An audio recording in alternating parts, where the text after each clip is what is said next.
Ladies and gentlemen, folks of the Speed Street community, welcome back to another episode, a brand new episode. An episode that is packed full of new things. We have a great interview on tap. We have an interview with a young superstar. Honestly, I have a lot of faith in, and I do hope you guys enjoy this interview with Myles Rowe, driving for HMD Motorsports with Force Indy. Penske supported. Young driver, a great conversation with him. Chase and I dive into a great discussion. So we got that coming up. We've got a bit of a new segment as well. We brought back the podium. We did a podium every week. For those that are new to listening, every week we would kind of do a podium, basically our top 3 things from the weekend or whatever. But now I think we're going to do one once a month. Once a month, we attack the podium. We'll call it the People's Podium. Who knows? We'll call it the cul-de-sac of the street, the 3 dudes, 1 podium. I don't know. We'll see. So we've got a buddy of mine, Kevin, at Senna1 on all the social medias. Kevin is a great guy, racing fan, friend of mine for a long time, knows the sport, but knows business, knows how social media works very well. So I think you guys will enjoy that discussion. 3 very important topics. We basically have 3 topics to discuss, bit of a roundtable discussion. So let us know what you think of that.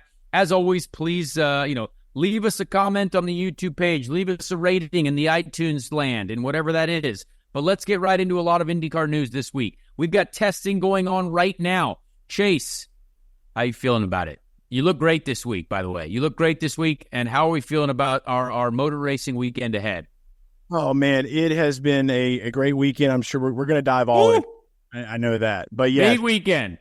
Shout out to the Rusty Dubs, as I like to call it. You know, got my little playing cards. We're stacking chips. It's a time. But yeah, no, I'm super excited, man. Look, right out the gate, just doing a little bit of research. I know that Pelot was getting down with the get down, opening things up at the test session. We're getting close, man. St. Pete's getting here. I'm excited. I'm ready to go sweat it out. I'm going to be having to sweat it out in my backyard. Unfortunately, I don't think I'm going to be able to make it to St. Pete. That's all right. I'm not going either. I'm not going to be there either. So we can both have a TV watching ceremony. Who knows? Yeah, we might have to stream it. Who knows? It's been for all kinds of things.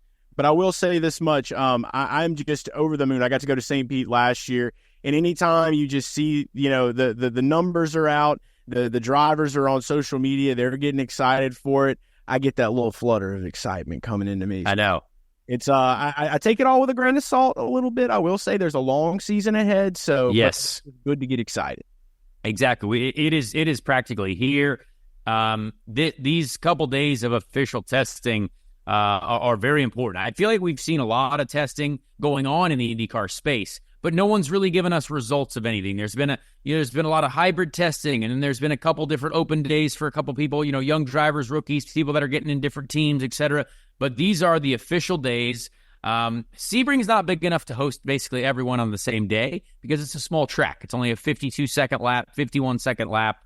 So what teams are doing are basically running 1 driver, 1 car per day, and so on and so forth. So obviously if Pato ran yesterday in his car, well, Pato's in the number 6 car for David Malukas today. Very interesting that McLaren didn't choose to run another driver. They could have run another driver, but they seem to not be focused on many other folks other than Callum Ilott. Callum Ilott obviously is busy right now doing his WEC commitments in Europe or the Middle East. Somewhere right now they're doing their first WEC event. So that's interesting. And then Alex Rossi, I believe, is also driving today. There's ways that they do it to where they split the days in half. Basically, half the field ran yesterday, half the field runs today. We've got Colin Braun testing for Dale Coyne Racing, which is a very cool surprise for people who have followed racing for a long time. Great driver, Colin Braun, very good sports car driver, multi-time champion. He's got several watches, all kinds of things. And Jack Harvey back in the other Dale Coyne car as well yesterday. So a lot to get to, but let's start right out with the IndyCar test results from yesterday. So to give everyone an update, obviously you have the morning session and the afternoon session. And we want to make sure, I've gone through so many preseason test days where everyone likes to judge a ton of things. You can't judge a ton. However, usually there's a trend. So Alex Palou being fastest on the day, that's going to be a trend for the year. Like we get that. But, it's a day that teams will be trying to run through as much as possible. It's a small track, so some guys might not get their most optimum lap. It's a shorter lap than St. Pete, and St. Pete is a difficult place to get a clear lap. But let's read through it here. Alex Palou, P1. Christian Lundgaard, P2. Joseph Newgarden, P3. Colton Herta, P4. Alex Rossi, Pato O'Ward, Scott Dixon, Kyle Kirkwood, Scott McLaughlin, Rinus VeeKay, Pietro Fittipaldi, Tom Blomqvist, Augustine Canapino, Stingray Billy Bob, and Jack Harvey. So that is the top 15 from yesterday. I would say no real surprises. I would say Scott McLaughlin probably a little bit further down than he expects to be. But again, we're not judging. We're just reading you results. No judging. The only one that we can not be surprised by is Alex Palou and Christian Lundgaard. I don't think that's the surprise at all. If you painted an IndyCar podium, you could put Alex Palou, Christian Lundgaard, and Joseph Newgarden on that podium most of the time.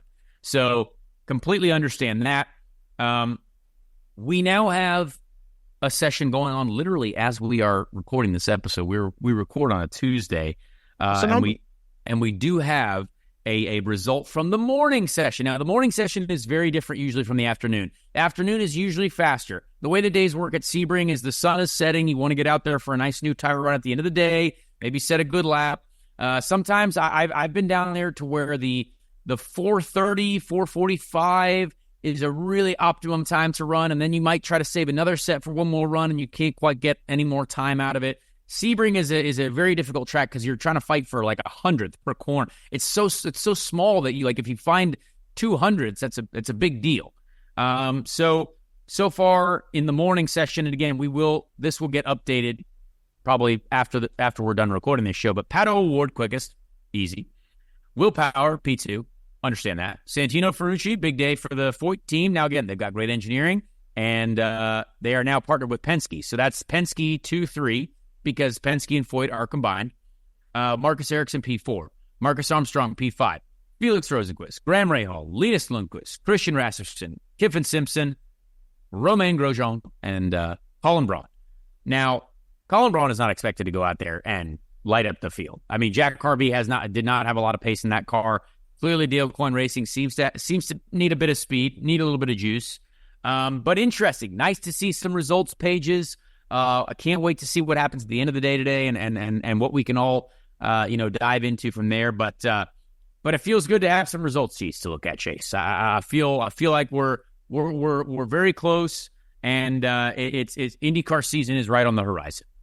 Yeah, I hate to see that Stingray wasn't able to be up there, on the latest charts. I mean, like when you're at a place like Sebring, I mean, like, the place is known. The place is known for the Rays, dude. So there's some Rays down yonder. So that's all I'm saying. Good to see that, though. But yeah, the AJ Foyt deal, man, that's big for Santino too, man. So yeah, it is. So good to see some results. We've got a lot of IndyCar stuff going on. Very, very exciting. And my goodness gracious, we will talk about it a little bit in our roundtable discussion, but the NASCAR race over the weekend was one of the greatest that I've ever seen in my life. And we talk about this a lot later, but that was one of the greatest NASCAR Cup races, if not the greatest that I've ever witnessed. And I explain a little bit later in the show, but the driving that it took to drive those cars, the way that I, as a driver, could interpret what the dirty air was doing to each car and what each driver had to do to try to make their car work was fascinating. And the drivers, they were respecting each other at a higher level than I expected as well, which means even better racing. 3 wide across the line, one of the coolest things I've seen. And really, there was a lot said about a lot of accidents during that race, but realistically, there wasn't many. Like, there were a couple of yellows, but like all these people that were counted in accidents, it was only because they just got a little bit of, you had to put a couple pieces of tape on the car. Like, there weren't a bunch of cars that were just flat out annihilated. Like, you had yellows because Chris Buescher spun by himself, Brad Keselowski spun by himself. Like, those guys, and they could have wrapped up way more cars in the wall than they did. So I think it was a great event. and kudos to NASCAR. Chase, you obviously have to have some great feelings about that one. Yeah, I'm going to go ahead and say this much. For the people that were a little bit upset, it had to come immediately from the beginning of the race. Like, look, no one wants to start a race and then quit. Yeah, that was tough. Cautions. I think that kind of like made people get that little salt in the beginning where there was a lot of that unload. But if you are a genuine race fan, that was a race fan's race. It was also a race for the people, all the new people that are coming over to watch it this year from Netflix and everything else. Like, great TV ratings too. Great TV ratings. 4 mil. Is that correct? It was up from last year. Oh, like, that's what I'm saying. So, like, it's all good things, man. And, you brought up, Chris Buescher, Brad K. I had a little saying, like, their favorite track over there, and I love the RFK folks. Their favorite track is Two Princes by the Spin Doctors. They love to spin, dude. They have a lot of spinning. It's just a part of the game. We all know that. But, the finish, man. For one, Daniel Suarez being able to inch this thing out was gigantic, because now you have Trackhouse Racing that has the two most viral moments in NASCAR history. Incredible. I almost text Justin Marks that, by the way. I said, dude, you guys are kings of the internet. That's a man of manifestation right there. That dude climbed out. Okay, I'm going to tell you, he's got the vision. I haven't got to meet Justin yet. Great guy. Hope to at some point. Would love to chat out with him. But I will say that's a huge moment for Daniel Suarez, a huge solidifying moment, especially after winning. I think it was the Mexican Series race that was at the Coliseum. So he got that done. A lot of people, that kind of was overshadowed. A lot of people didn't know. Yes. That. So he already had like one win. Granted, it wasn't the Cup Series, but he got some momentum built up, and then he fought it out, stuck through. And look, it was tough. Like, a lot of people that I know, really were rooting for Kyle Busch hard for certain reasons. Oh, yeah. I myself was really rooting for Ryan Blaney for certain reasons. I will just say this much. I love Ryan Blaney a ton. Great guy, good friend, and you always want to see him win. But this finish is bigger than who won the race. I will say that the finish itself was enormous. SportsCenter pick this thing up. They're comparing it to the movie. Only 10th, though, which is like the dumbest thing I've ever seen. I saw it on SportsCenter as 10th, and I was like, guys, come on. Yeah, they just, because they don't cover it, they had to appease the F1 folk. Yep. I'll say that much. But, it's just I don't want to sit here and say it overshadows the winner, because, like, Daniel Suarez, that dude got his win in Sonoma. He's worked hard. He's grinded. He's taken a lot of shit, I'll be honest. And he's been able to come out and show, like, I belong here. I'm supposed to be here. And winning a race like that one right there, that's history book status right there. So I agree. To Danny, big shout out to Trackhouse, and just big shout out to NASCAR and the NASCAR fans. You got a show. Yeah, I truly watched every event possible. The truck race. Truck race, I thought was, definitely it was tough because it wasn't as good as the Cup race, but still a good weekend of racing. The Xfinity race was insane. Everyone ran out of fuel coming to the checkered flag. That was, except for Austin Hill. Still one of the Love's tweet, by the way. Huh? No. Oh yeah. He had some poor guy who should have won that race easy. Jesse Love literally led the entire race and then ran out of fuel. I mean, that's the most devastating thing to ever happen to a driver. It is. Yeah. I like the look of Atlanta. If I were to have the freedom to be able to pick and choose where I get to race, I would love to try to race at Atlanta. It seems like a great facility. I would love IndyCar to go there. Oh, IndyCar racing there would be such a great race. It would be too scary for our fans. I think it would be too scary for people, our ownership, sadly. But it would be perfect for IndyCar. A hybrid. It's not a super speedway, but it still has. Oh man, it'd be great. It'd be amazing. But we can dream. So yeah, a great crowd there. So again, just a great weekend of motor racing. There was just so much to talk about, and I think this year already feels like it's starting off right. Like, yes, there was a rain delay at Daytona. That was a shame, but I think there's a lot of excitement to be ready for this year. I think IndyCar has got so much excitement. I think NASCAR has got so much excitement already with the first two finishes of the year. You went from having a very controversial finish, oh no, did it go yellow or not, to like just green. The green flag finish, no crashes on the last lap. We got just some of the best going at it at the line. And obviously Formula One is starting up soon, which that might not be as exciting, but it's Formula One, so we're still going to be excited about it.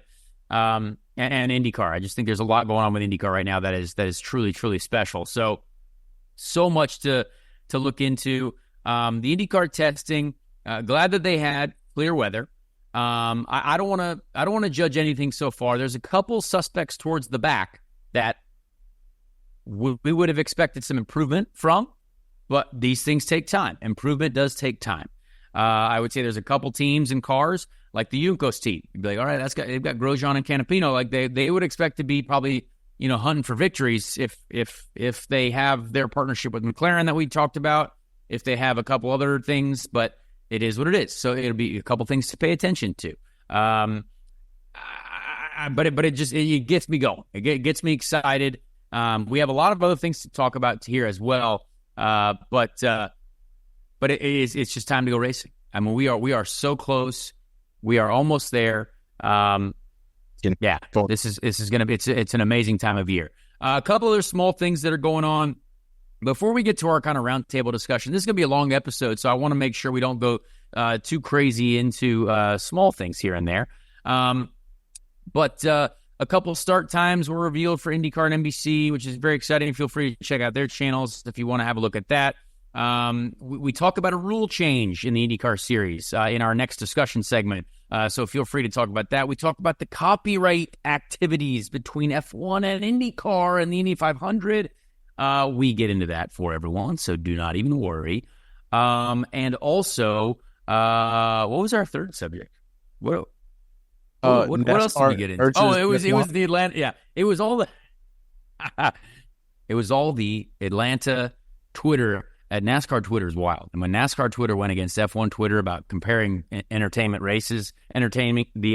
races, boy, that's a hilarious subject. So we get into all that in our discussion segment. I think we can get right into that. What do you think, Chase? You think we should just go right into the discussion? We've discussed the IndyCar news. IndyCar is what our show is all about. We got right into it, and let's go into our roundtable discussion. This is our version of the podium. This is the people's podium. This is something in the cul-de-sac. This might be 3 yard signs that you enjoy. Just a few dudes talking about racing. Here you go. All right, ladies and gentlemen, welcome to a little new segment, and I hope you like it. We used to do a podium segment. We'd do like little three things that we enjoyed, and now we're gonna do maybe once a month a podium segment. We'll call this one the People's Podium, potentially the People's Podium. Why not? And we have invited a new person because there are 3 spots on the podium, and so we now have 3 people to talk about 3 very important things that are going on in the motor racing world right now. So we obviously have Chase. Chase, we all know and appreciate and love, and he's got a great Rusty Wall shirt on. And now we've got my buddy Kevin. Kevin is at Senna1 on Twitter. So Senna, big F1 guy. He's been F1. He's been a racing guy since I've known him. Mm-hmm. Kevin, I would like to tell you, I appreciate you being on the show, first of all. Well, thank you for having me. You're a race fan. You know what's going on. But tell people real quick, a little bit how you got into racing, what first attracted you to the sport of motor racing? My dad used to drag race cars in the 60s, 70s. So I was always a car guy. And I guess probably around, what was it, like the early 90s, Speed Vision came to light. And I used to come home from school at like 2:45, and they used to have F1 replays on, and I used to always watch F1 replays. And I got into Formula One when I was probably like in middle school, and I just always loved Formula One ever since then. And then then Formula One's changed a little bit since then, and then you and I became friendly through. I did always watch the Indy 500 because I felt like that was like the main thing to watch, and like the Daytona 500 and whatnot. But being like a Northeast guy, it wasn't really something that anybody really did watch, right? So it was kind of a thing. Not a ton going on in the Northeast, yeah. No, I mean, racing-wise. Back in the day there was. Back in the day there was tracks up around here, but now there's really nothing that would make you be a race fan up here anymore, for the most part. Mm-hmm. So that's why you got to racing. Go ahead. And the Patriots and the Celtics. That's about all. Yeah, I mean, and hating the Jets and hoping that Aaron Rodgers break another muscle or tear something again. Yeah, that's all you got to worry about up here. That's pretty much it. Yeah. And, so that's why I became a race fan, and always just, I wouldn't say I was gung ho for so many years, but it's always been in the back burner in a way. Mm-hmm. Connor and I met maybe, it's almost now, what was it? 2014. Is it 2014? Yeah. So it's 10 years. Yeah. 10 years. Crazy. Yeah. Been 10 years. Yeah. So obviously knowing him, I got more interested in IndyCar. I wasn't a huge fan of IndyCar, but obviously I like open wheel racing. So I was always watching it, but just not as the extent of like really caring, so to speak. And then I got to know Connor, got to know some other guys that race, became friendly with them. And then it was like, okay, like waking up on the weekends and watching races and more of a connection there, right? Because now you know people. So then I got to IndyCar. I've been trying to get more into NASCAR. It's almost like baseball, right? There's just too many races. It's like too much almost. There's just so much stuff going on. There's like a Winston Cup and this cup and that cup. What's the main one going on here? One cup, dude. Yeah. Yeah, but I mean, like, but what's it's like, there's like races on Saturday and Sunday. I'm not like sure, like Friday, Saturday, Sunday. What? I don't understand what's what. I'm like, well, is this like the minor leagues? Is this the major leagues? I don't know what I'm watching. F2 or F1? I don't know. Definitely a farm system strategy. Okay. Like, that's an easy way to explain it, right? It's like you've got, like high school football on Fridays. You got college football on Saturdays. You got NFL football on Sundays. Okay. Bucks Xfinity Cup. Right. There you go. See, well, now I know. See, that's now my brain now knows college football Saturday, NFL Sundays. Now I'm good. Okay. Yeah. So you and you've been to several IndyCar races with me. You've been to the Indy 500. You know what that's like. You've seen it at the highest level, and I would say you enjoy it. I'd say you do definitely enjoy the IndyCar experience. Yes. Is that right? I definitely enjoy the IndyCar experience. I think the price point for fans that don't know and want to spend all this money going to one Formula One race, you could literally spend the money you would do on one trip for Formula One race, and you could probably go to 10 races in IndyCar and get way more for your buck out of it. Way more for your buck. And I think that's really what separates some people. They don't really get that, like, racing's racing, right? So it's funny, as you were talking earlier about through text about one of the topics we're going to touch on later, but like the NASCAR F1 thing, right? It's almost like racing's racing. Like if you're a race fan, like I don't think one's better than the other. It's like that's what you like, that's what you like. Like enjoy it either way. You're gonna watch it. No, it's true. So we want to cover like some three topics that I think have been really, really important and just massive discussions over the last couple weeks. So the first one is what's on everyone's mind was the Atlanta the Atlanta Cup finish. The Atlanta finish of the NASCAR race over the weekend was one of the greatest things I've ever seen in my life. And I started tweeting about it, and I realized that there are people that also didn't enjoy that. And that's astounding to me because, again, I thought when it comes to pure racing, that was such an amazing experience. And then you had F1 Twitter getting gone after. NASCAR Twitter and F1 Twitter were going after each other. There was people saying like, oh, if you don't like this, how can you call yourself a race fan? So that's just something I think we can touch on. Because, again, I love all three.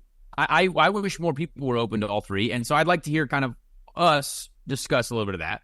Then we have issue number 2, which is very interesting. This is very IndyCar related. F1 started using, again, the greatest spectacle in type trademark infringement. I watched the ad the other day. I was watching ESPN, and they said, oh, the greatest spectacle motorsport. I'm sorry, but you can't say that. Like, Kevin has some trademark experience. He can let us in on a little bit of that. But F1 continues to, like, so, again, there's things to be talked about there. And the third one, which I think is really interesting, again, very IndyCar related, is the banning of the snaking move of Joseph Newgarden at the end of the race last year, Marcus Ericsson the year before. For some reason, a lot of people couldn't understand this, which we want to help people with. And Kevin's got an opinion on it. I'm sure Chase has an opinion on it as well.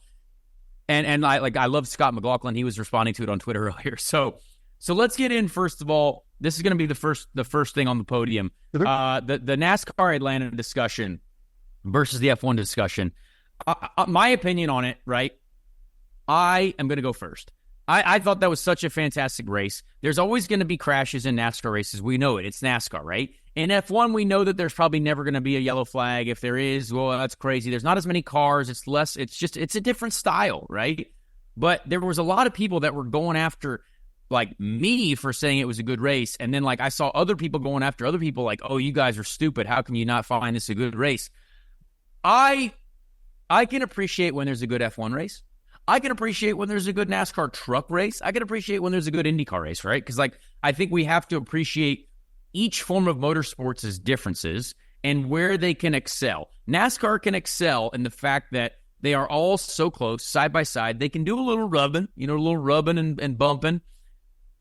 And I enjoy it, but I don't like to see all the fan bases go after each other. So, like, that's kind of the situation that we're in. Now, Chase, let's have you go first. You are a NASCAR guy, so we're going to start with you and say, hey, what are we looking at? Why should we all be excited about this? And why is there a bunch of arguments right now via F1 and NASCAR? So first off, we can't really call F1 racing Netflix racing that much anymore because NASCAR is on Netflix as well. That's true.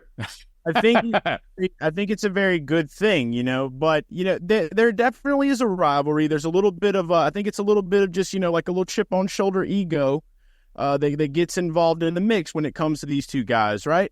So you look at NASCAR on one end, right? You're definitely right, Connor, about the fact that these are two completely different style of races. And I saw some tweets like that were coming out basically. There's a lot of people right now that are like, NASCAR is the greatest, and they were quote tweeting stuff about F1 and this is that. It's like, no, like if you like F1, like I watched the Vegas race that you actually did some calls at, and I thought that was a good race. Okay.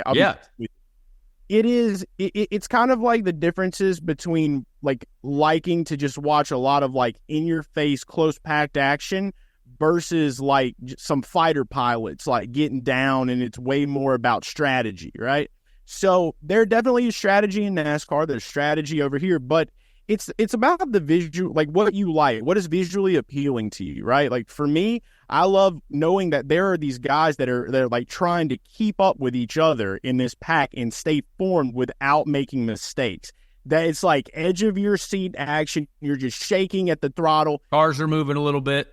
Yes, there's movement. Like it's, to me, that right there makes NASCAR. And so when you look at F1, yeah, you might get some separation, but you have your moments of overtakes, and that really just comes down to who's making better turns, who is capitalizing on pit stops. So I'm just at a point now to where I think it's dumb to compare the two. I think that you have to understand that, you choose which one you like most first, watch that one, TiVo the rest, catch some highlights later, whatever it takes. But we should definitely find this way to start to merge it more, because what's going to be good for motorsports is all motorsports getting uplifted, right? And especially when you insert IndyCar into nailed it. Yeah. Yeah, what makes that unique is the fact that you've got these cars that some people that don't watch racing, they're saying, that's an F1 car. Well, no, it's an Indy car. It's okay if you didn't know that, but hey, have you ever seen an F1 car run on an oval? No, but nope. Guess what? We do it in IndyCar. It makes it unique. It's finding the little things about each of them, figure out what you like best, and make that your priority. And then, just vibe out. But I do agree with Kevin, though. Like, I mean, you could buy a house for the amount of money that you would spend going to an F1 race. But that's like this, it's, and don't take this the wrong way. It's like an elitist culture, kind of. There's this little bit of an elite. So there is a little bit of that, yeah. Yeah, definitely. So bring the ego down a tad. Yeah. And, because we're just here to have a good time on the NASCAR side, and I feel like IndyCar is like kind of in the middle, and then you got F1 here. And now that I didn't know about this trademark infringement deal. Oh yeah, I'm trying to do that, bro. They've already kicked Andretti in the knees, and now we're at this point where we'll get to that. We're going to get there. I have a question of why do you think most NASCAR fans don't like Formula One, or vice versa? Like, you're a NASCAR guy, so what would be your reasoning not for liking Formula One? If you want my real honest opinion, it's probably just because they haven't taken enough time to really understand it or watch it. The fan base. Yeah. I agree. That's fair. Yeah. I know a Formula One fan. I agree with that. Yeah. Now, Kevin. Yeah, no, go ahead. So I want to get your take on this subject, because again, you I know follow F1 a lot, but you're also a studier of the internet and what pops off on the internet. You see the clips, right? You definitely get, hey, so you probably saw the clips of the NASCAR finish. Boom, it's going viral, right? How powerful is that? And like, how do you Is there an argument here to be had? I mean, the real argument is that, people on the internet really don't know anything about racing. It's true. I mean, like, look, I'm a guy who acts like I do. I don't know anything about racing, but like, if you go to like Shell just released something, and I apologize, it was Charles with Carlos with NASCAR driver. I forgot his name. But Joey Logano. Yeah. A lot of people forget it. Don't worry. I mean, I know, because apparently people don't like him or something like that, I guess.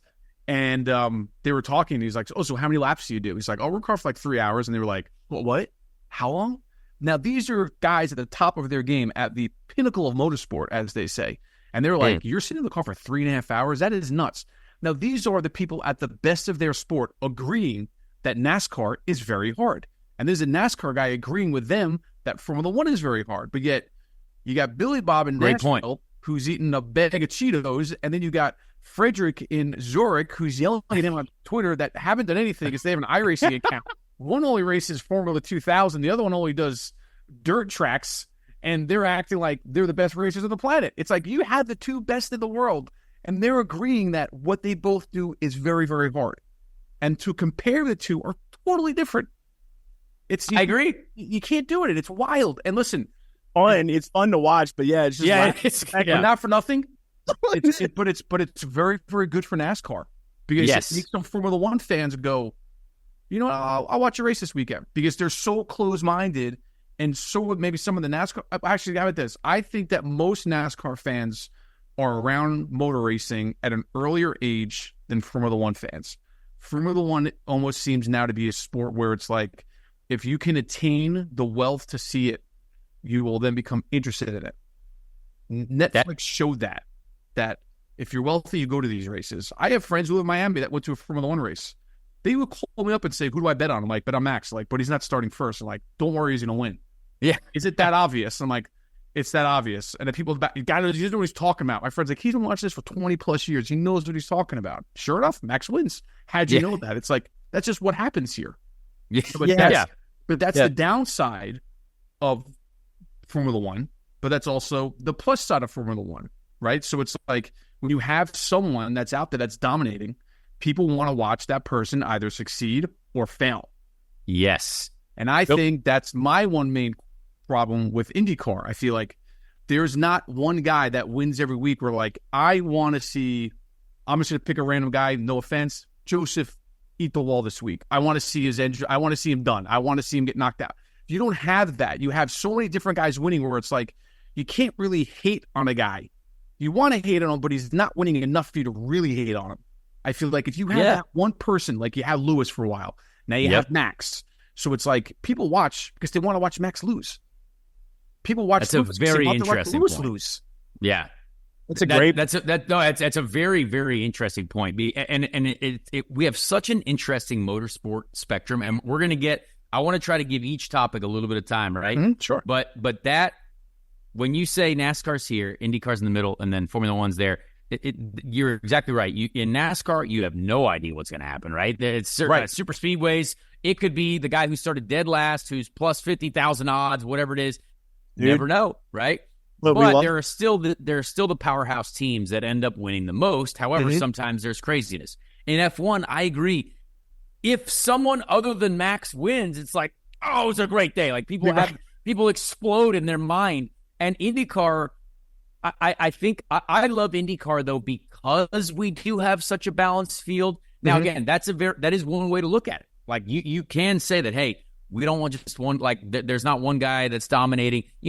Scott Dixon has dominated for a long time, right? But not every race, you know what I mean? Not every race. So I think it's accepting that, or accepting the fact that you can get all three. And all three of these races, when we're all in season, you can physically watch all three of them if you time your days correctly. You know what I mean?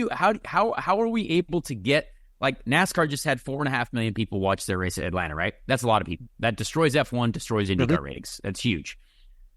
How do we, like, because again, a rising tide raises all ships. I truly believe that. I truly believe that we should be on a mission to help all the 4 million people that watch NASCAR enjoy a bit of IndyCar racing. And why not watch a Formula One race?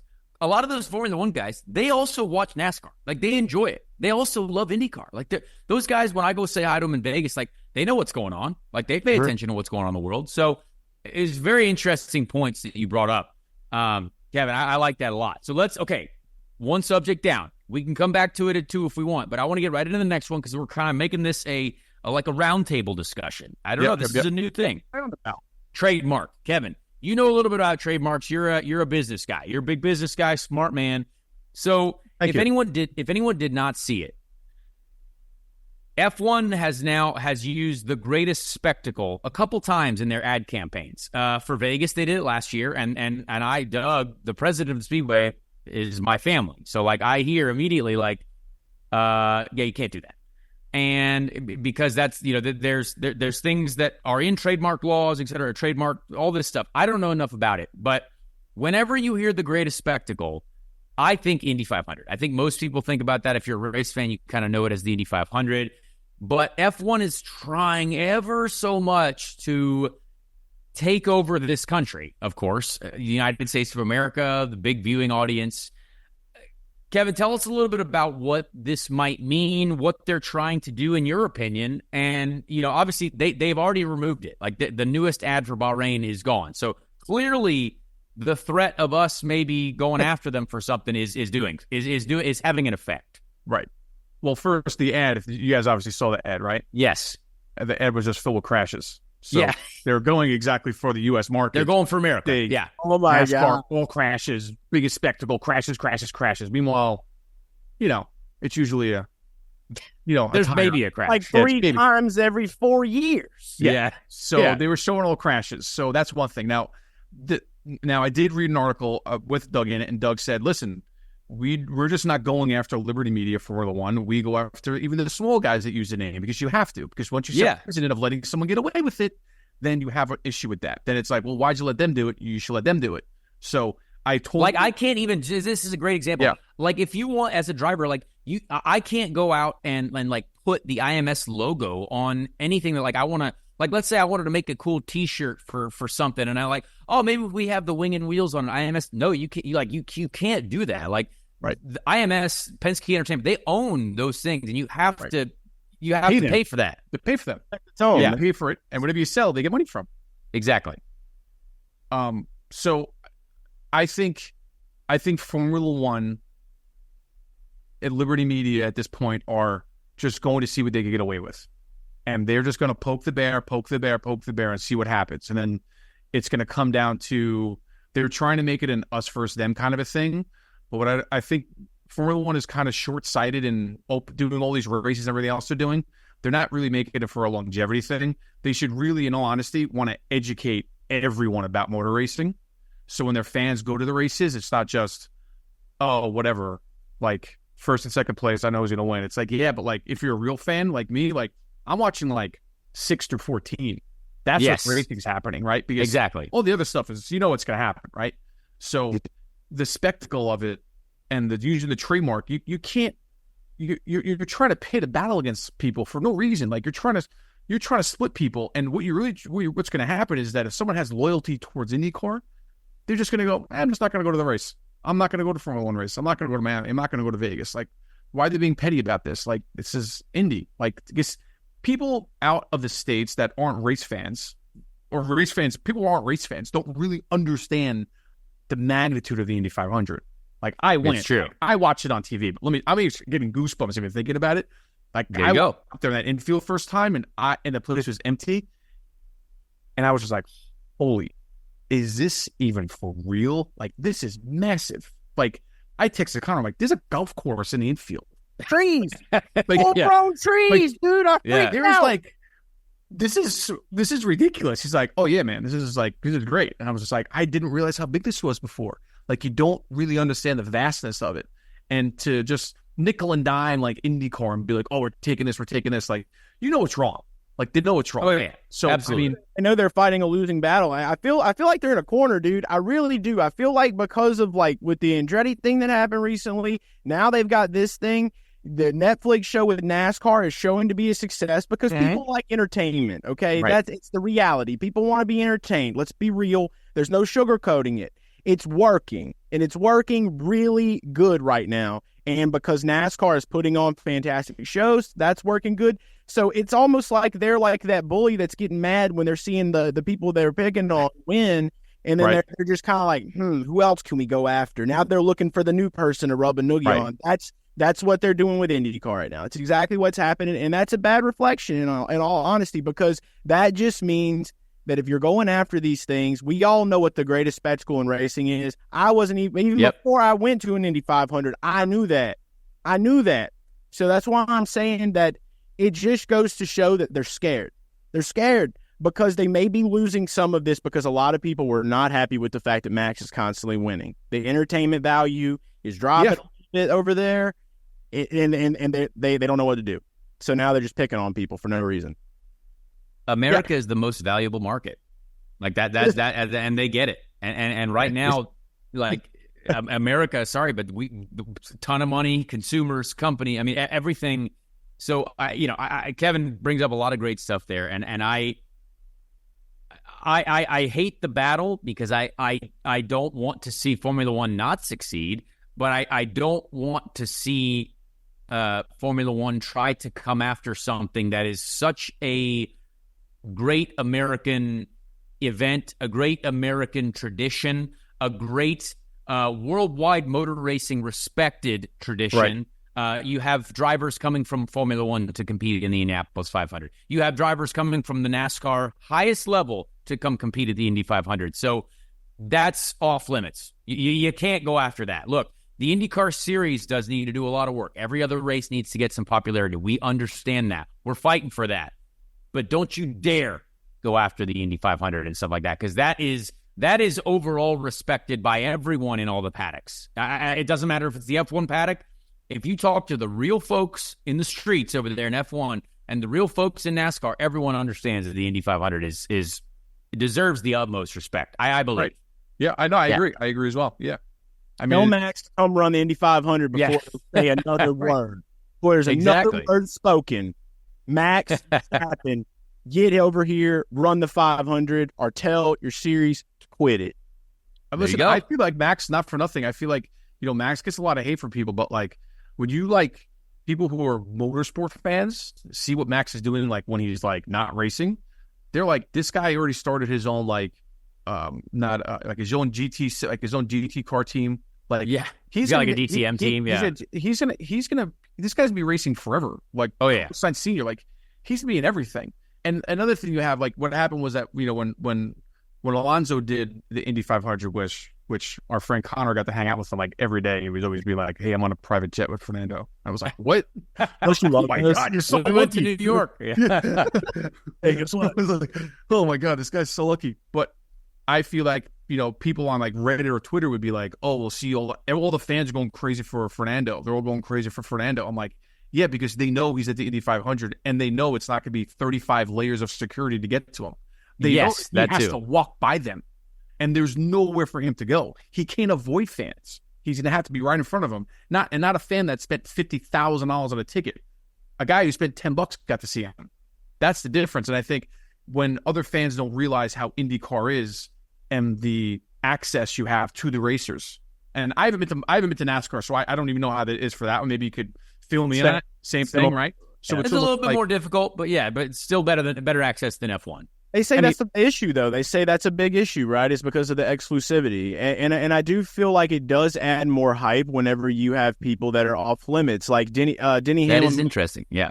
Like you're talking about, like when you go to an NFL game or an NBA game, not just any fan's going to get to go and just like stand there and like have a full-blown conversation with like Zion Williams or something like that, It's like, so I do understand that dynamic, and that could play a part too, but I don't think it's 100% the thing, Well, that was good to talk about, honestly. I think I wanted to get a little bit on this. We want to kind of explore a bit of everything on these subjects, and there's one more that kind of fills out our podium. That again, Kevin, I know you have an interest in, but IndyCar in specific, they banned the snake move. Now, again, if you listen to this show, I had mentioned that we had talked in the drivers' meetings about some rule changes, and this was one of them. We had talked in December, all the drivers together with Jay Fry, the leadership, that we probably needed to make some changes to the blocking rules at the Indianapolis Motor Speedway for honestly, for pure how sane it looked and for the safety, for everything. So, if you're not familiar, obviously Joseph weaved all the way down below the pit entry line on the front straight to try to win the Indianapolis 500. He also weaved down the back straight. And so what's happening is it's very simple, but a lot of people basically were like, well, if someone does this, are you gonna disqualify them? And from what we've been told, yes, they will. Like, you're not going to be able to go below basically where the pit wall is. That's a straight line from the pit wall, the attenuator, all the way down the straight. That's a straight line. So that's the track limit. You can't go below that.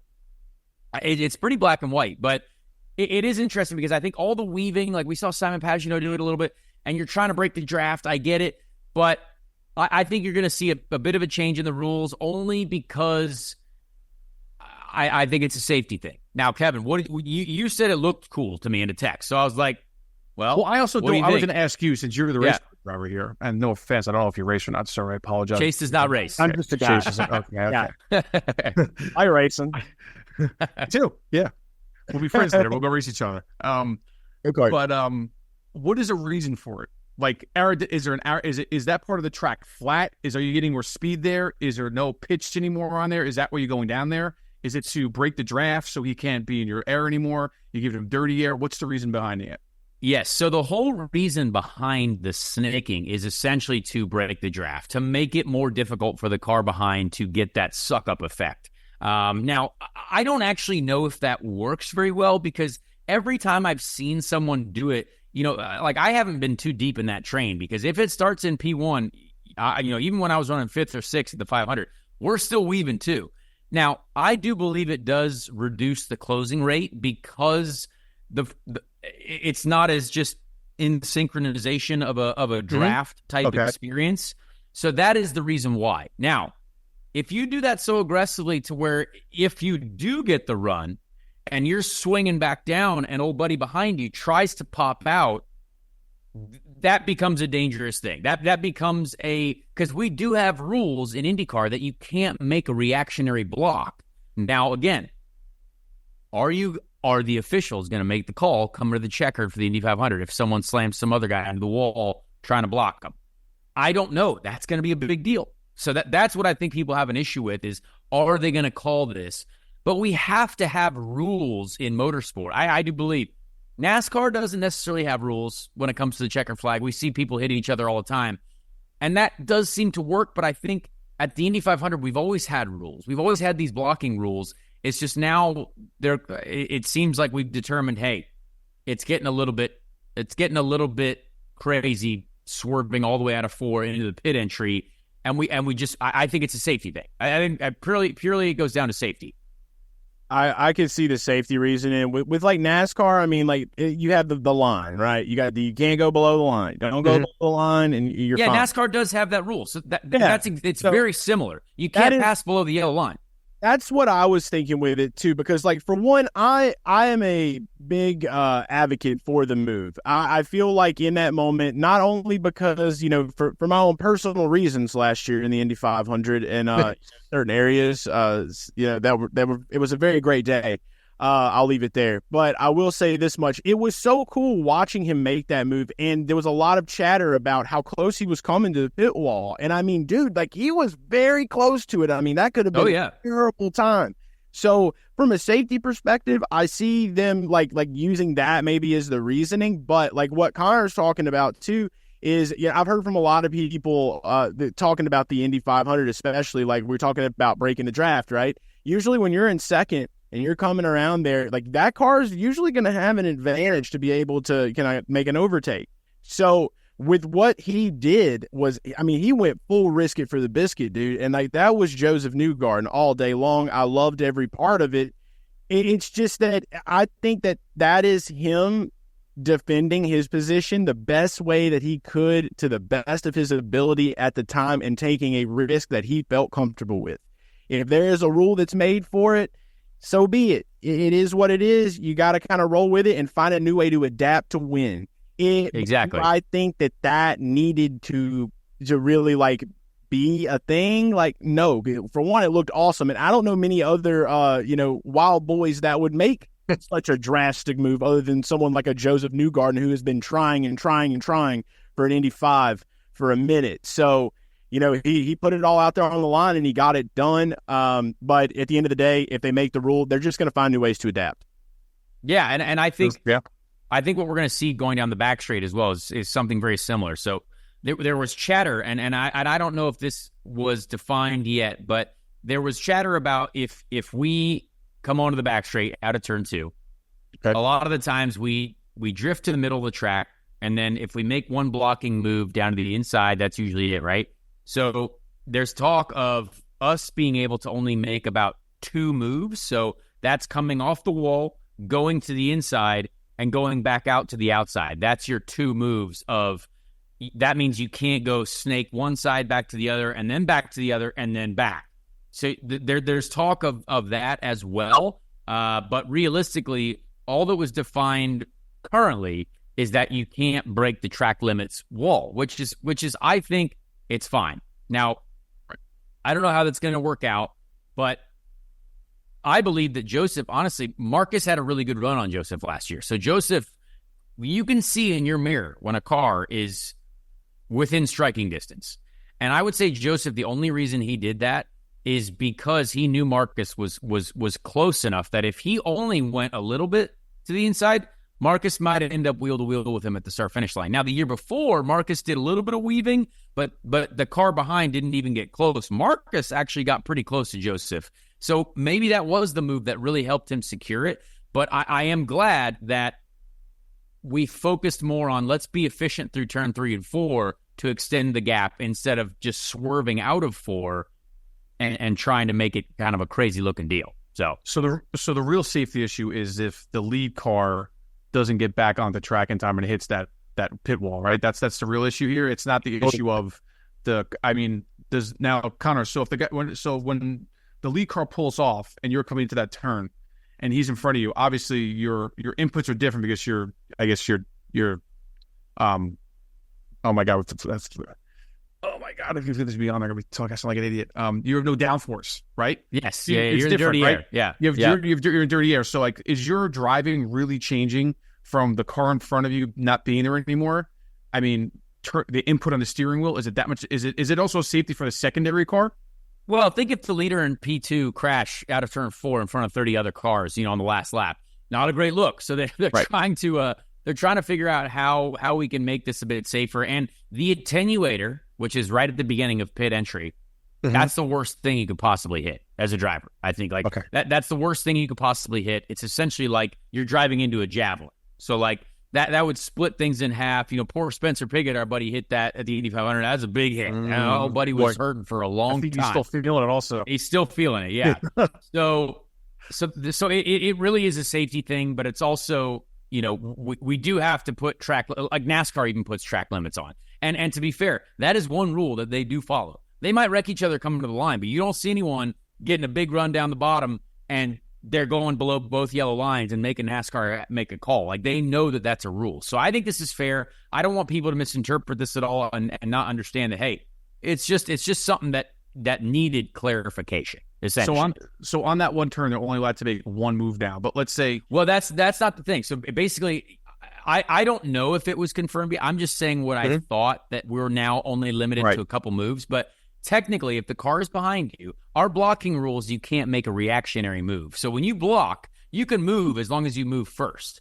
And then you can drift up a little bit when the person chose not to take that move. Right. But the reactionary blocking is what's a penalty. And then now going below that, that attenuator line, basically think of that like the pit wall extending all the way to the apex of turn 4, essentially. So like you can't go below that. And so they're going to have to officiate that, which is going to be a challenge. But that's basically it. The weaving, I don't know if that's actually been really determined yet, but there's a potential for that to be determined. So that's kind of clearing it up for people. We're just defining track limits, essentially. Just a little bit of track limits. That's all. Is there a lot of weaving in NASCAR? Not as much, because they're just more packed up. I would say you see it sometimes on the 1.5 and maybe like a slightly bigger track. Occasionally you'll see a car try to break the toe a little bit because, again, it is... If you got just 2 cars lined up, much easier to draft. But if one swerves a little bit, at least in your mind, you think it works. So, way more of like an intermediate track type deal. Like they're going up to Vegas this week, so you're going to see that. You might see it in Vegas. Okay. Especially with this new next gen car. They like I know that Auto Club isn't around anymore, but that was one of the most fascinating races of 2023. Yes. That race. 2022 put on a great show too. So the next gen car, really good with that type of racing. That's my favorite style of racing, is the intermediate tracks. So we just had a great race, I'm not going to lie. But moving forward, you may see a little bit more of that action now. And they really were hoping to get to tandem drafting back. I think was kind of like what the goal was, but it just didn't work out. I know Brad Kay talked a lot about that in the beginning. But yeah, it's not nearly as much as what you'll see in IndyCar on ovals, man. And intermediate track is what? What's the length of that track that makes it intermediate? Usually about a mile. That's about a mile and a half. Mile tracks. What's Pocono? What's Pocono? Pocono would be considered a mile and a half, 2 miles. No, Pocono is a super speedway. Pocono's 2.5 miles. Yeah, yeah. Pocono's a super speedway. Yeah, okay, wow. Yeah. Wow. Triangle. Yeah, that's a big one. That's a big old triangle, one. right? Yeah. Yeah. Triangle. So there was 3 discussions. Does anyone have anything else they'd like to add? Capping off our 3-item discussion. I think we had a lot of great stuff to kind of let people know what's going on, let people know what has happened, and I think we should do this once a month where we sit down and kind of really get into the 2 sides of things that happen on the Twitter sphere. Do you guys feel good about that? How we do we didn't feel? punch out windows. I'm glad there was no windows. We didn't punch out windows. We're good. We learned. We learned. This is almost 2. The people were like, they didn't fight. I'm like, well, yeah. They're gonna be like, hold on a second. They actually have a point, I think. Why do we hate talking along? Yeah. It's Yeah. I think it was a good discussion. I really do. And to cap this off, though, as well, and then Chase, I think I told you this a little bit. We're race fans, so we're going to make some predictions. I want to have Kevin here because I think 3 of us making predictions is really good. It's prediction week. We've got the F1 World Championship firing up. We've got the IndyCar Championship coming up here very soon. Obviously, we still have another week before we will have another episode before the IndyCar season kicks off. But I think because we've got 3 of us here, we are going to pick, and we're going to call this the prediction segment. That's about it. I have no other name. I'm just kidding. I don't have any cool names for it. But this is the prediction segment. We're going to be wizards. This is the Wizard Hour. IndyCar champion is going to be our first pick. Indy 500 top 3 in no particular order. That's going to be. You just have to pick 3 people who might finish in the top 3. okay. And this might be the one that's the easiest bet to make ever, the F1 World Champion. So those are our 3 predictions. I will go first. If you guys would like to know, if that's fine. IndyCar champion for me this year is going to be Alex Palou again. I think Alex Palou we're in a dominant era. I think Alex Palou is going to win again. I think he is. He was already fastest this week in testing yesterday. I think Alex Palou is going to be champion for many, many reasons. Moving on. Actually, no. Let's do all of our champions first, and then we'll do all of our because then we get everyone going. So, Chase, I'll give it to you next. Who do you think is going to be the 2024 IndyCar Series champion? Since you said that we were going to be wizards, I'm just going to pull this out. Yeah. Go ahead and get to it. Scott Dixon, 7-time world champion this year, 2024. Scotty Dixon, the man in the middle. Wow, gets number 7.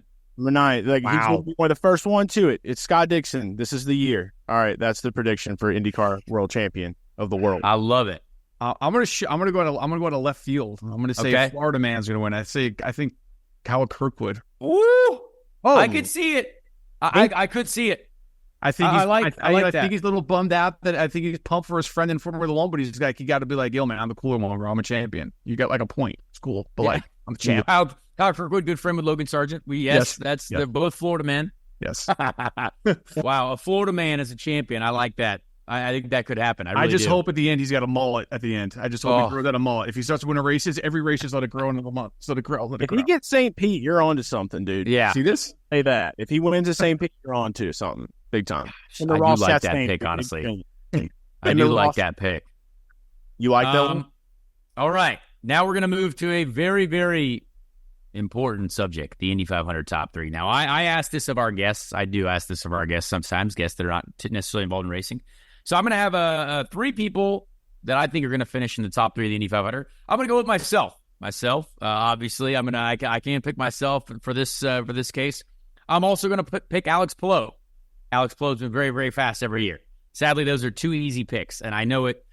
But number 3, now again, this is no particular order, but number 3 for me is going to be Alexander Rossi. I think Alexander Rossi is going to be saucy on the gas. Saucy Rossi is going to get on the gas. I think he will have a shot at winning. I think Alex needs it too. So Alex is in a contract year. So Alex is going to be in the top 3 of the Indy 500. Let's hope this year he smiles when he drinks the milk. There you go. Hey, no, he's not going to. Well, he might win. I don't know. Oh my Lord! All right, Chase, go for it. All right, here we go again. Yep, top 3. All right, top 3 right now. I'm going to go ahead. I'm going to say Marcus Ericsson Redemption Tour. All right. 1. Got to go with the New Zealand Zebra King, Scott Dixon. Zebra King. You know what? And then also going to go with you know who I'm going. It's Connor Daly. Yeah. Whoa! You don't have to pick me. You really don't. Know. I don't care. The energy is real, and it's going to stay here. And if Kevin doesn't pick you, then we got to kick him off. That's all right. I didn't know Scott Dixon was the Zebra King. I didn't know that. But the New Zealand Zebra King. That's him. I love it. All right, Kevin, give us a top 3 at the Indianapolis 500. No particular order. Since I'm the oldest one here, I'm going to pick another old guy. If Takuma Sato is racing, I'm going to give him. He is racing. He is racing. Yep. So there you go. He's racing for Ray Hall. Yep. This will be it. So I think Takuma Sato top 3 this year. Okay. That's a good pick. I think Saucy Rossi. Okay. Saucy Rossi, Alex Rossi. And Cooter Daly. All right. Cooter Daly. I think that's it. That's my top 3. I think I always feel like it's crazy. Whenever I watch the race, I see like Sato's like right there, and I'm like, how is this guy still pulling this off? Yeah. How is he still right in the mix? He's going to do it again this year. He's going to be up at the front in some way, and it's going to be wild. Machine. Are there any other people coming over and racing this year? Like Formula One people? Anybody? No Formula One, but Kyle Larson. Kyle Larson from NASCAR is going to be there. Kyle Larson. You didn't pick Kyle Larson? Well, no, but that's disrespecting the art. That's disrespecting the Indy 500. Yeah, I think that Kyle has a great shot at the Coke 6. Not sure about. I think maybe top 5. Top 5. I would say Kyle is going to finish 5th. Who's he racing with?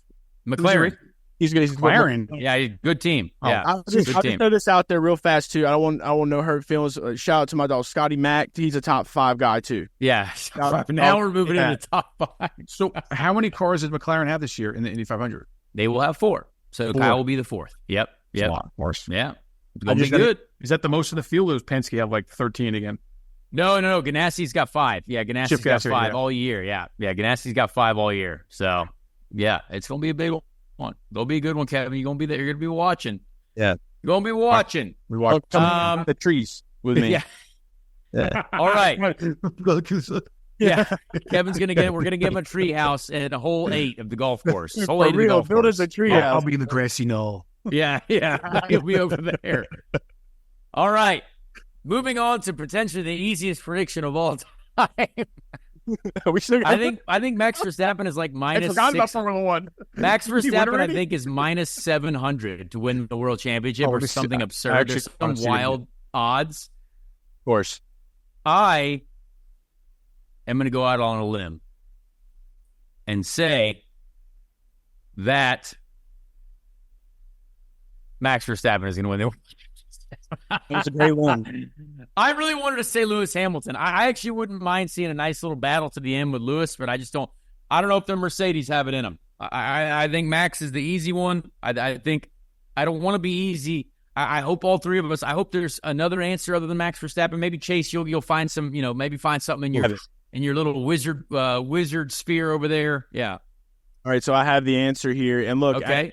Chase currently, if you're not watching this on YouTube, Chase is rubbing a purple wizard circle. It looks like a wishing bowl or something. Oh, I think actually the actual holder might be like a dragon's foot or something. Yeah.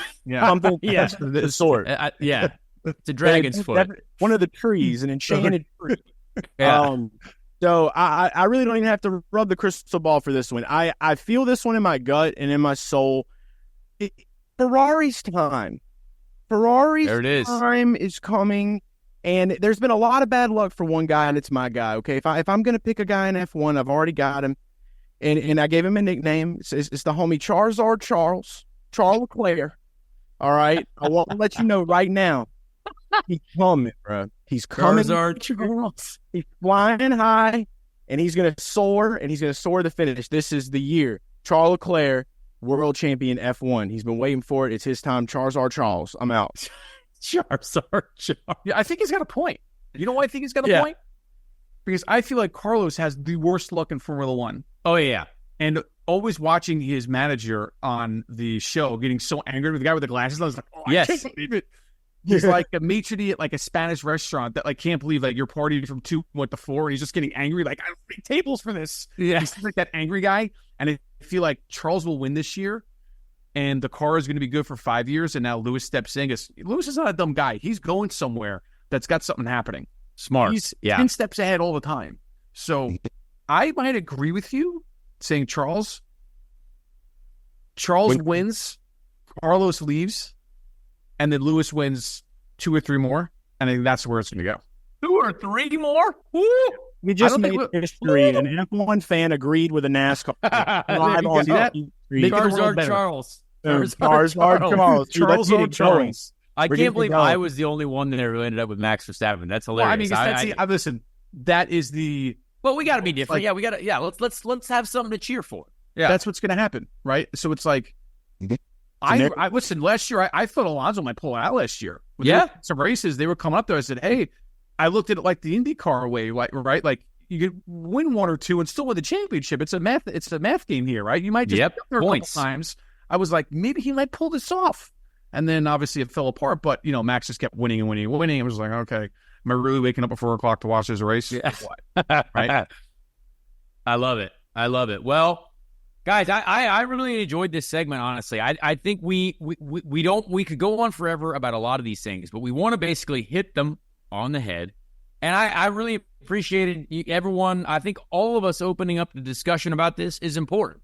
So, Kevin, I appreciate you joining us. Thank you for having me on the People's Republic of Podiums. I appreciate the People's Republic of Podiums. Yeah. This is the we're gonna give it a segment, like maybe like a cul-de-sac or like some sort of boulevard, the Podium Boulevard. I don't know, because this is Speed Street, so maybe we're gonna do something with like a cul-de-sac or like a neighborhood. Yeah, something like that. But Kevin, thank you so much for being here. Thank you for having me, guys. I appreciate it. We appreciate that, and now we will get to our fantastic interview with a young and up-and-coming superstar, Myles Rowe from the Indy NXT series. All right, ladies and gentlemen, this week we have a very, very talented guest, a young and up-and-coming superstar, a driver that I believe there are many people in the IndyCar paddock, in the IndyCar world, in the world in general, see something special in this young lad. He is the 2023 USF Pro 2000 champion, 23 years old, driver for HMD Motorsports with Force Indy and the Indy NXT series. Myles Rowe. Myles, we appreciate you being here. How are you doing, my friend? Are we excited? Are we ready to go? We're getting getting our vibes up, getting everything right? Oh yeah. It's a pleasure to be on here, Connor. Thanks for having me on, you and Chris. I'm super excited for the season, man. It's going to be, just a whole wave of emotions from like learning the car, how to drive it differently on the tracks I know, new tracks and everything, and just being basically parallel with the IndyCar series. It's gonna be really cool. I think you've had a very interesting road to where you're at now. Because I remember seeing your name for years, and to be honest, you're not the youngest guy in the series, right? Like you've definitely been through the trials and tribulations of the racing scene, right? Not having the funding, that's the biggest issue that we run into, on the road to Indy system, trying to get the support to drive.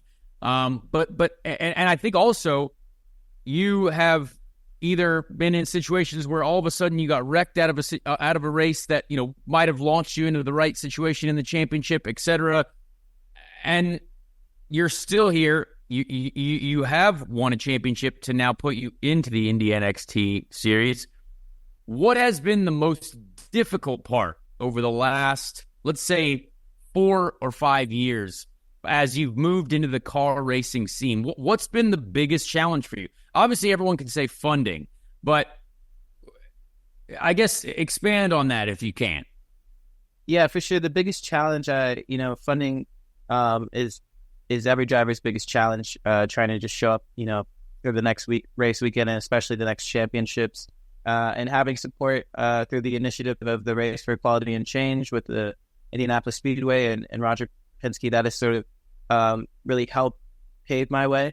And there were some challenging times in there where we lost some funding, but Roger Penske stepped up and we got it back, and that was something. It goes into my next point in just managing expectations, I think, and managing kind of yourself and just kind of how it kind of comes in waves throughout this season. You have the beginning, and then you kind of find a rhythm, and then whether you're doing well, whether you're lacking performance and kind of your mindset, there's different levels of expectations that come throughout every season, every championship, and it's not necessarily, I'd say, a difficulty. Almost, it's more just something you really have to pay attention to as a driver. It's one of the things I try to pay attention to mostly.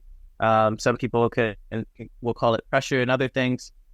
It's really just about how you just focus more on yourself, essentially, and not let outside voices and things impact your performance on and off the track. And I think that's been something that's been very key in helping me move forward and stay focused.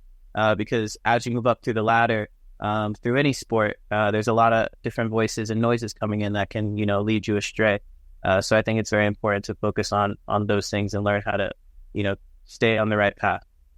Yeah, I mean, you've had quite a road. I mean, I remember the GoFundMe, the people trying to help you, Roger Penske helping you. I mean, that's number one. That's the best person you could have in your corner. But I think there's also always a reason why people can see that you know what you're doing, right? Like that's important. You are a winner. It's not like we're on some mission to support someone who doesn't have results. You are winning, and that is always what I tell young drivers. That's if you are winning, usually, now it's hard, but people find a way to make this happen. And you came so close to a championship, right? Finishing second place in points in 2022, is that correct? And then boom, here we go. Now we win last year. How tough was that? Like finishing second and knowing that scholarship obviously was right there, but then you solved all your problems. You won it the next year. Yeah, for sure. It was tough because in that year, I didn't know I was going to complete a full season. Actually, I only knew I was good up to about 3 events. So that was when Roger Penske stepped in and really helped me complete the season. And yeah, it was really crushing in the end to finish second because we were first going into the last race for that weekend. So it was one of the. I remember this well, by the way. We watched this. I mean, I know exactly what you're talking about. But, yeah, but for people to hear it, it's wild. Was because there was the points race was really close between me, Michael D'Orlando, and Jay Stidmark, who was my teammate at the time. And yeah, there was a lot of there's a lot of enthusiasm around just kind of how it was going to shake out, given there was 3 races at Portland, and we all know how hectic Portland can be, especially on starts and restarts. So yeah, it definitely crushed us a little bit, just knowing we were first going into that weekend. But it was also, everything that happens is always supposed to happen. And so without that kind of learning lesson, because I don't have as much experience in my youth as other go-karters and other racing drivers had. So that was sort of a lesson for me that I had to learn then in order to succeed, which was in 2023 and through on out in my career. So it definitely, was one of those things where you don't want to take off your helmet, you don't want to believe it, and sort of a thing. But yeah, luckily I have a good basis around me, and I was able to quickly understand that, these are things that happen in order to get me forward, to move me forward and help me learn the things that I need in order to be the man I'm going to be, in 5, 10, 15 years. I'm going to let Chase get in a second, but I want to do one more. Chase, you can come in after this one. But I want to know more about the Force Indy group, right? Because we've seen them with Ernie Francis Jr. I've met a lot of the folks in that group. Great group of people, I think. Very supportive. To have some folks from Penske there as well, I think is very, very helpful. But how have you seen that element of the team grow? Because obviously you're partnered with HMD, which is, they have like 47 cars in Indy Lights or Indy NXT. But how has the Force Indy group grown since basically the inception of it, since the beginning? And how inspiring is that to see that group grow as well? Yeah, it's really cool because I started when they started in 2021 in the USF 2000 Championship. That was my first year in road racing and Force Indy's first year just ever competing. So I really got along and built a family with the different mechanics and the chiefs that were really running the program. And it was just a great experience for me, to do that together and have that experience together. A lot of times you come into a team and they're showing you the ropes and they know all this and all that. And Force Indy definitely knew that from Penske personnel coming in to help and share the ropes to the guys on Force Indy. It was still like the team and me were just in the same journey, on the same path and the same rhythm. And that was something really special and I'll cherish absolutely forever. And they've grown immensely. Just getting to Indy Next before I got there was just super tremendous. I think it helped grow. It helped the brand grow a lot. And it basically built a much bigger community because I was still in USF 2000 when they moved to Indy Next, and it helped grow a bigger community for me to kind of step into now in the Indy Next series with HMD partnering with us. And yeah, it's incredible what they've done. The skills that people I call my friends and family now, the mechanics and engineers have learned, just being on the team for a few years is incredible, and I'm seeing it firsthand. And like I said, we're in the same rhythm as me, learning the super precise notions of a race car, and yeah, it's just fabulous. And there's a lot more growth to happen with that team. It's just the beginning, and it's fantastic, honestly. I love to hear all this stuff, man. I was doing a little bit of research, like just kind of learning a little bit more about you, Myles. And one thing that I found fascinating about you personally is kind of how you got into racing. I read online that you were watching television with your father, and it just so happened to come on the screen, and you saw it. So with you talking about what you were speaking on with Portland, it just seems like you're a big mind over matter guy. And I think that's cool. And I think that's the way you've got to be whenever you're having you're a competitive person in the world. One thing that I found amazing was that you simulated racing using couch cushions. Is this correct? And I know that the car is not as comfortable as couch cushions. No. How did this work? Yeah, man.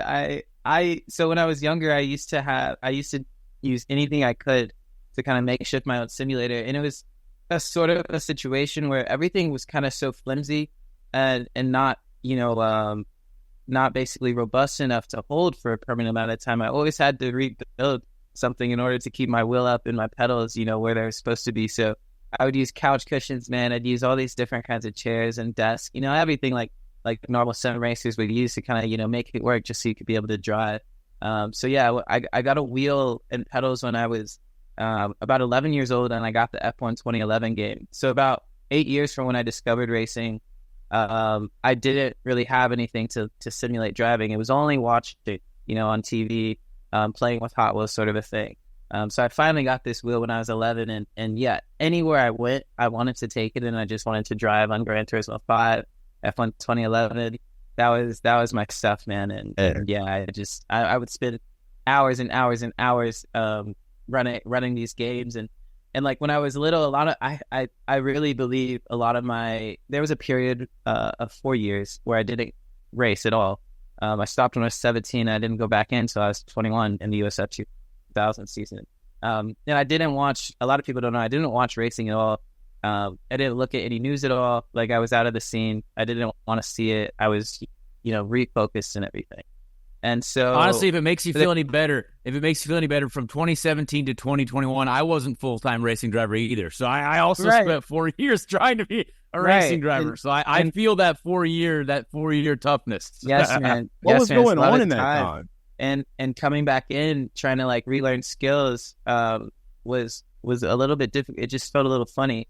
But I think I was able to get back into it really well because of all of the time I spent on these games, on Gran Turismo 5 and the F1 games. And I spent a lot of times, there was about a 2-year period where every single freaking morning I would wake up and I still have the watch later saved on my YouTube. And it was like a good 10, 15 videos of all these braking techniques, like speeches from Ayrton Senna and everything. I'd watch it every single morning and I'd go and I'd drive for hours, sort of a thing. And I did that for like a couple of years, like ritualist, like it was a ritual. And so all that stuff was just kind of, I learned, even though I didn't have a lot of time in a go-kart, I learned all this stuff just by like, using my sources, the internet and the stupid little video games I could play on my little wheel. And yeah, it's that was a time. I'm glad you brought that up because that hits home. That was me. I've always been about that. And yeah, I love that. I love that culture.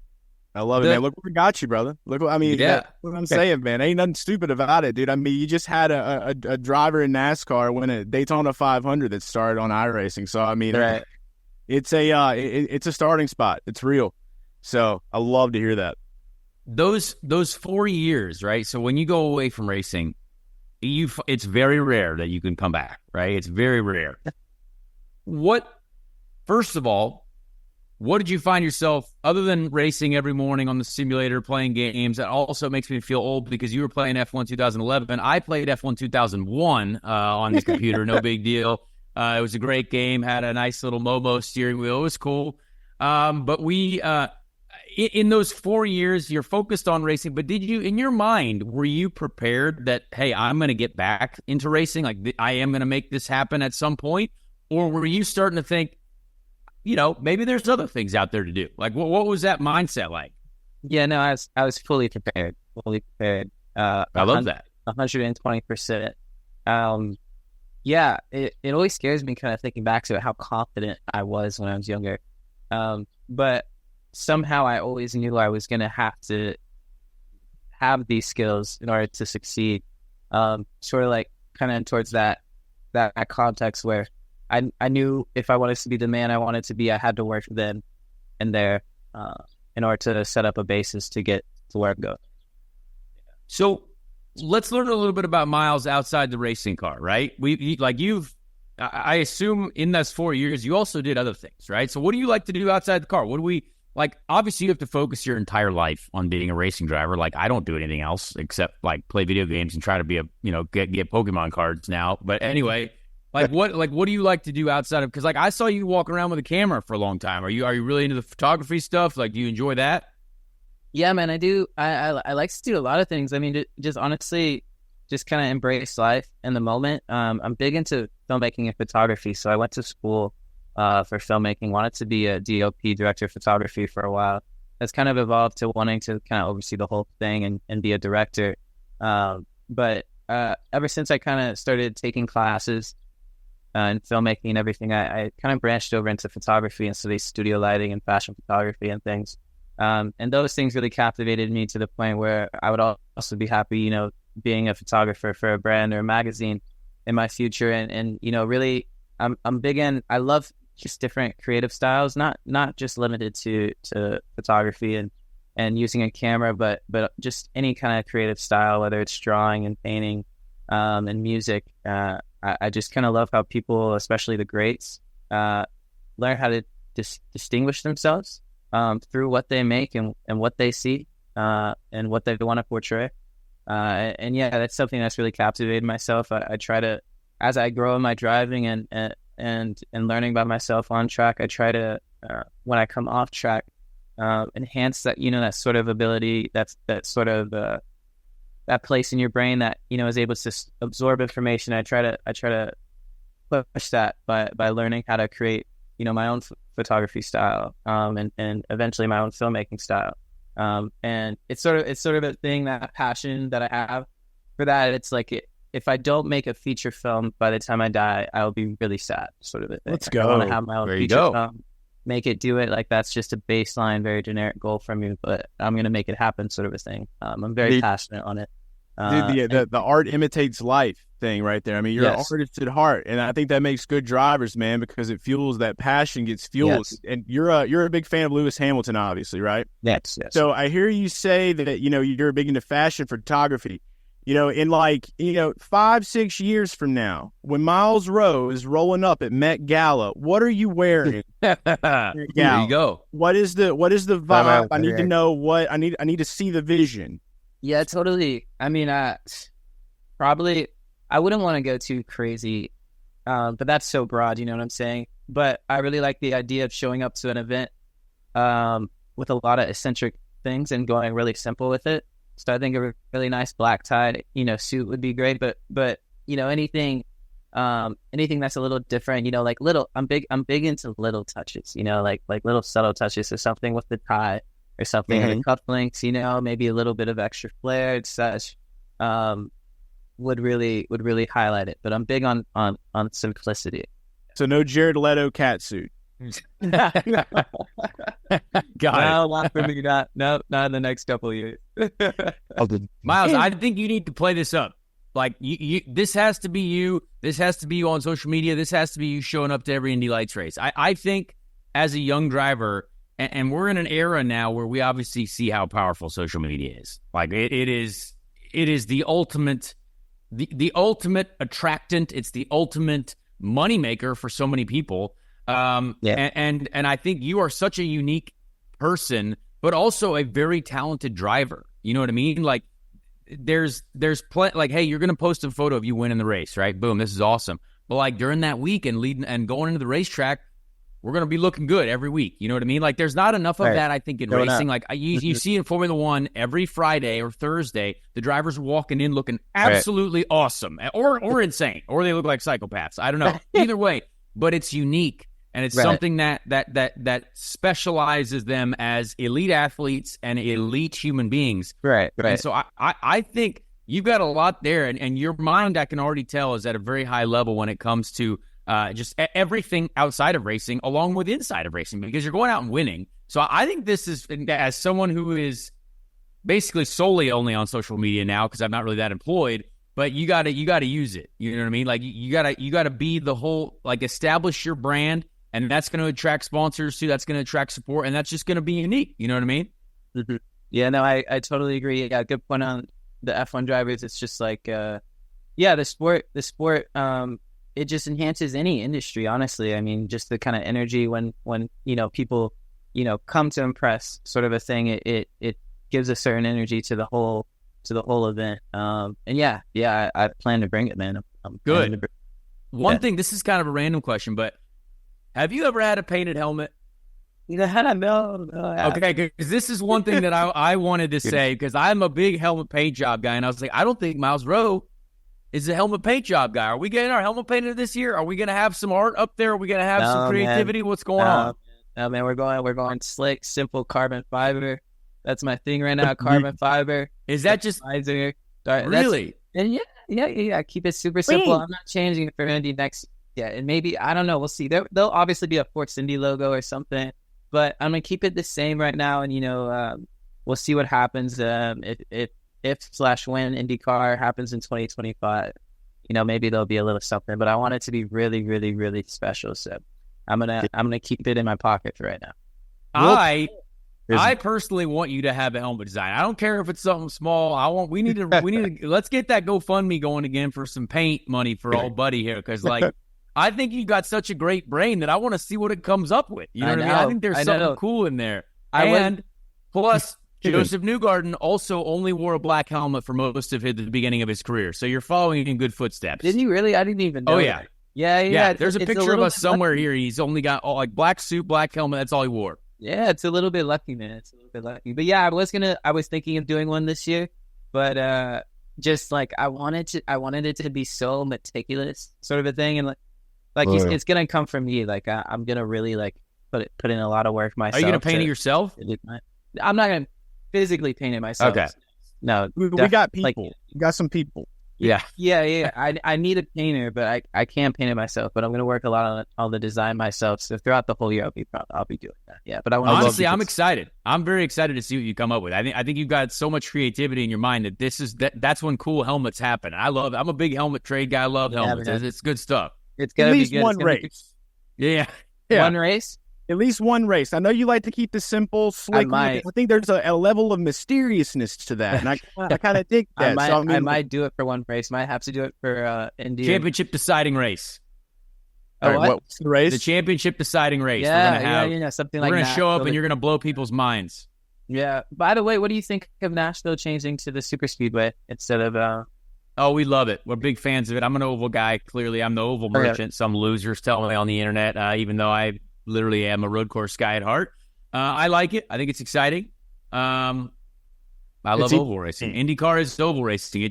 It should be the ideal schedule is like 8 ovals, 8 street courses, and 8 road courses, something like that.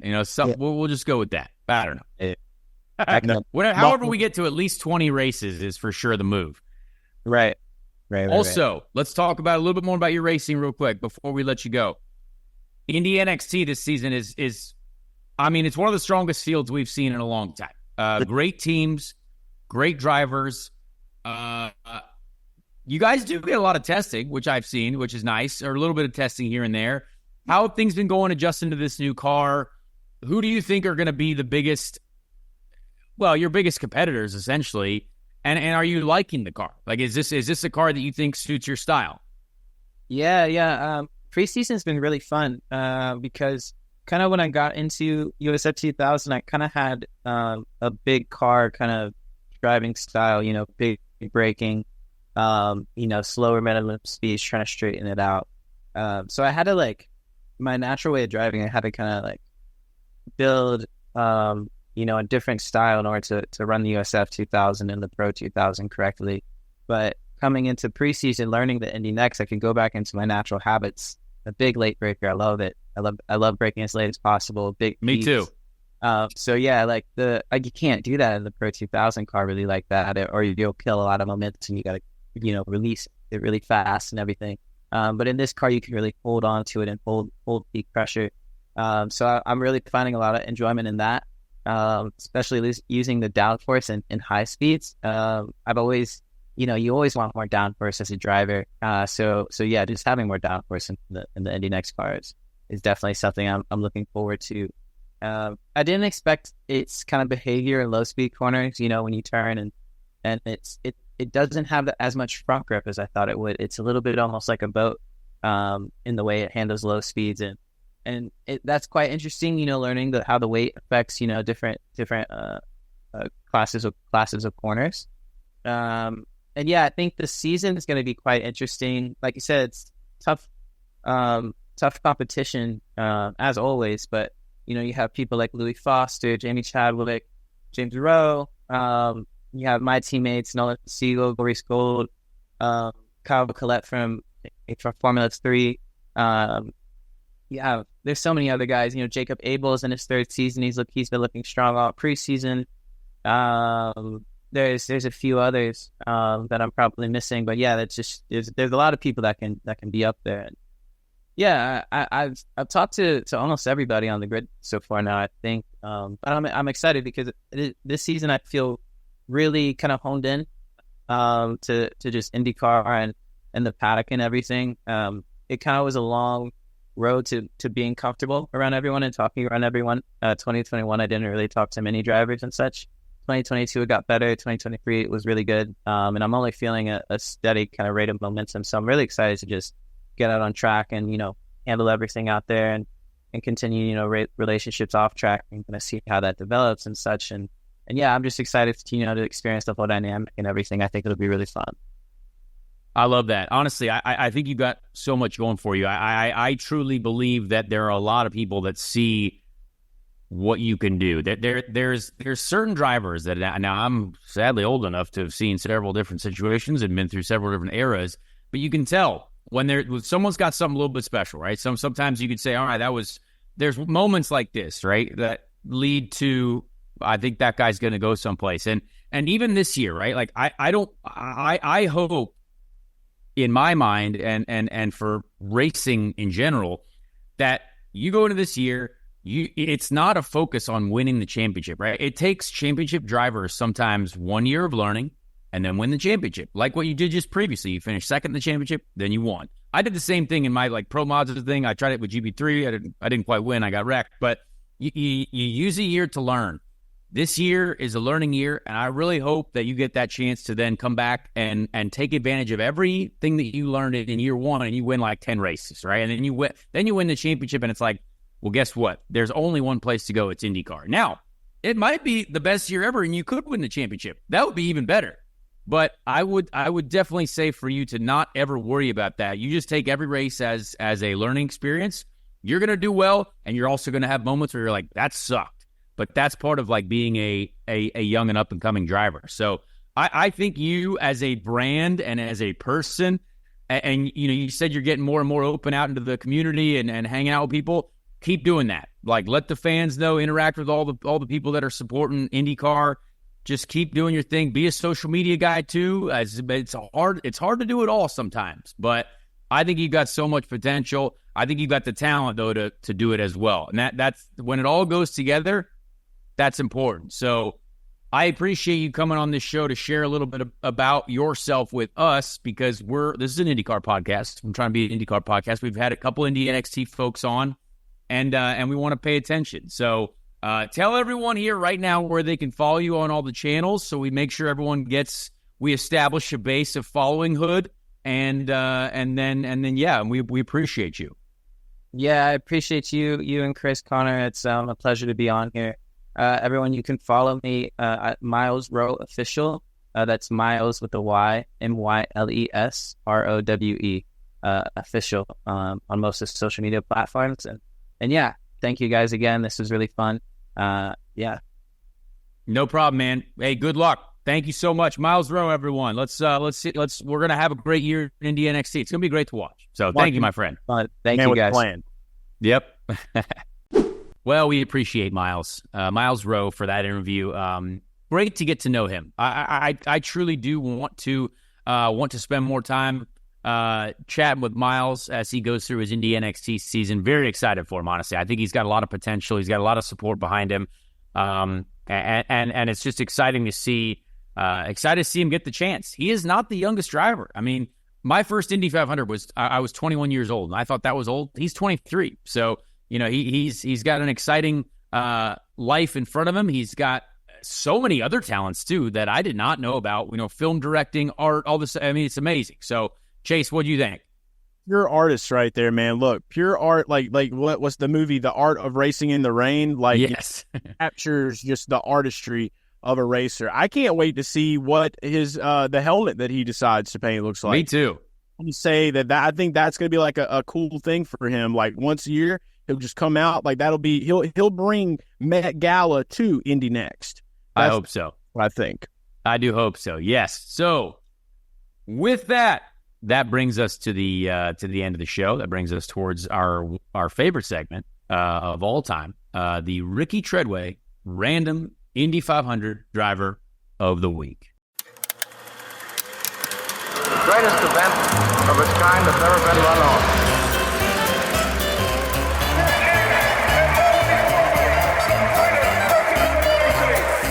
Time now to meet the drivers. Who will make up the field.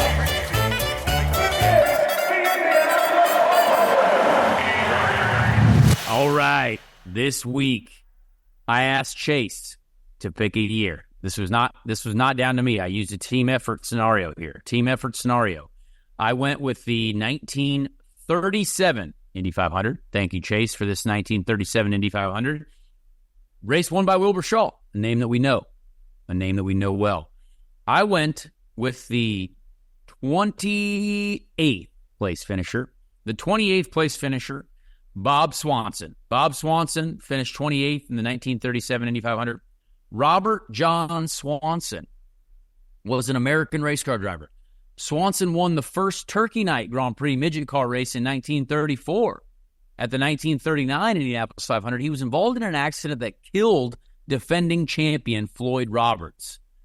Yikes. Not good.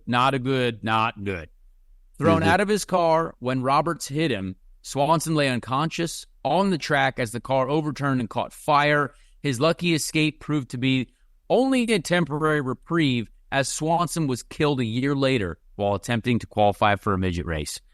Hey, tough for Bob Swanson. Bob Swanson faced some real tragedy in his life. But in 2006, Motorsport Reporter, now we all know this name, Chris Economaki, called Bob Swanson the best racing driver he ever saw.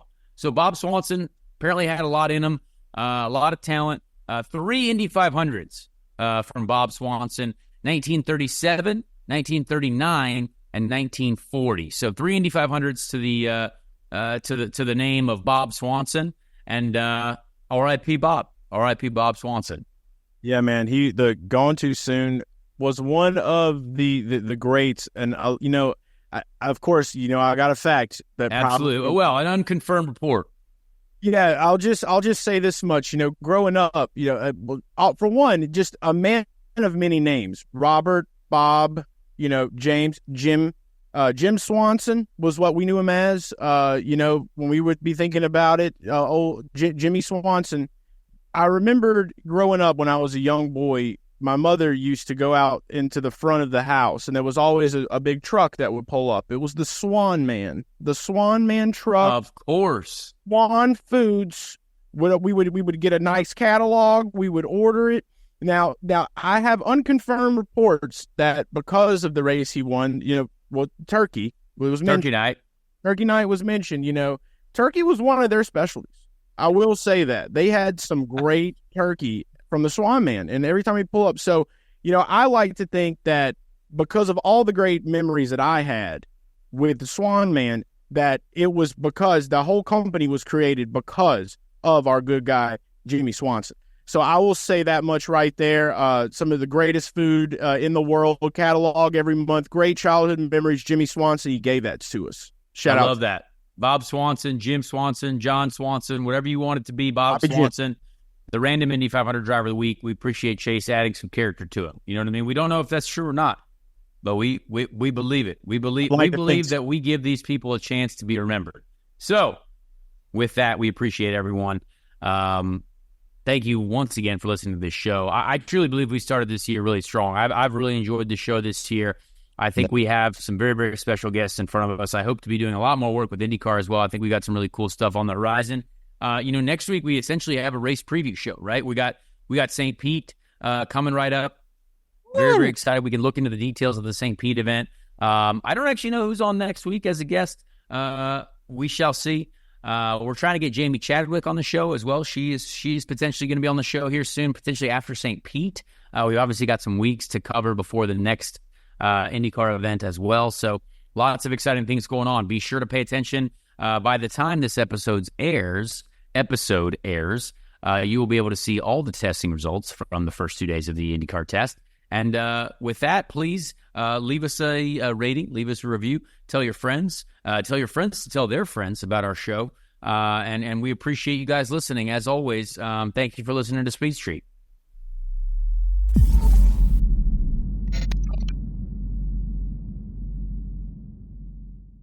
Hey everyone, Connor Daly here.